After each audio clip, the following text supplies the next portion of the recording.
নমস্কার, কেমন আছেন বন্ধুরা? আজকে আপনাদের সাথে নিয়ে যাব ঢাকুরিয়া পাবলিক লাইব্রেরিতে। এটা স্থাপিত হয়েছিল 1904 সালে। আজ থেকে অত বছর আগে যখন লাইব্রেরি প্রতিষ্ঠা হয়েছিল, তখন কিন্তু লাইব্রেরিতে শুধু বই পড়ার জন্যই স্থাপন করা হয়নি।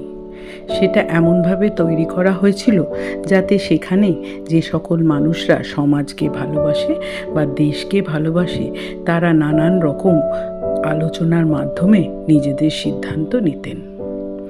বইয়ের পেছনে আড়ালে তারা নিজেদের যে সকল প্রচার বা যে সকল ভাবধারা, সেগুলো মানুষের মধ্যে প্রচার করতেন।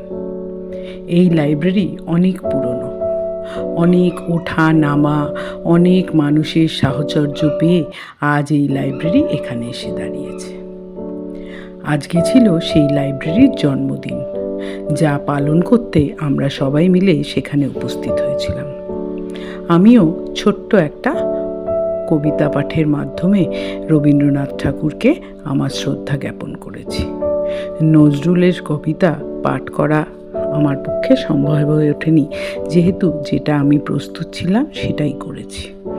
রবীন্দ্র নজরুল সন্ধ্যার মাধ্যমে আজকে তাদের জন্মদিন ওনারা পালন করলেন।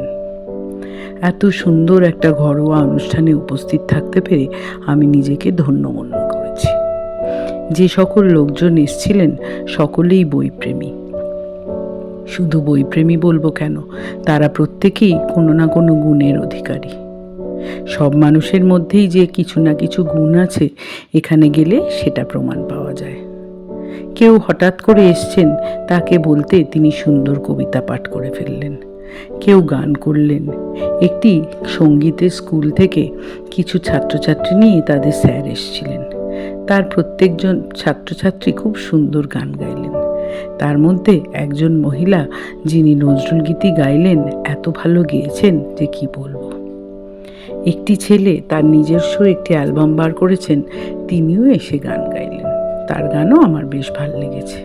সবার অনুষ্ঠানই খুবই ভাল লেগেছে, কারোর নাম আলাদা করে বলার জায়গা নেই। একজন তার ভাষার মাধ্যমে বা তার সুন্দর বলার মাধ্যমে এই যে লাইব্রেরির আজকে যে প্রাসঙ্গিকতা, সেটাও আমাদের বোঝালেন।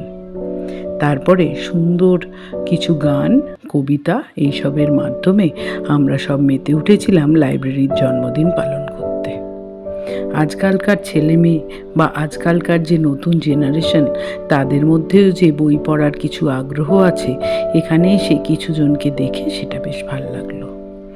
এনারা সবাই যে গান গেয়েছেন বা যে অনুষ্ঠান করেছেন, আমি আপনাদের ঠিকমতো শোনাতে পারলাম না, কারণ একটাই, কপিরাইট।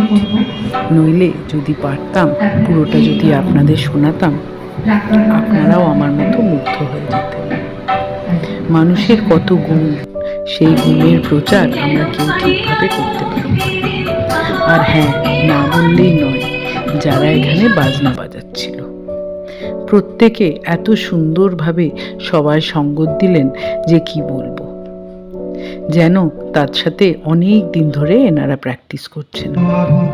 এটা গুণ নয় তো কি? ভালো লাগলে অবশ্যই লাইক করবেন, শেয়ার করবেন।